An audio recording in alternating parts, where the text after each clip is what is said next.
Hello po mga kalodi, kumusta kayo? Isang mapagpala at maulang hapon po sa inyong lahat, lalo na dito sa gitnang silangan. Alas 4:30 ng hapon at ika-16 ng Pebrero, araw ng Biyernes po tayo ngayon mga kalodi 2024.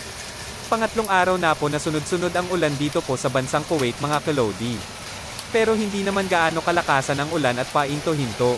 Para sa amin mga kalodi, pag sunod-sunod ang ulan ay napapaisip na kami na simbolo na po ito na patapos na po ang season ng tanglamig.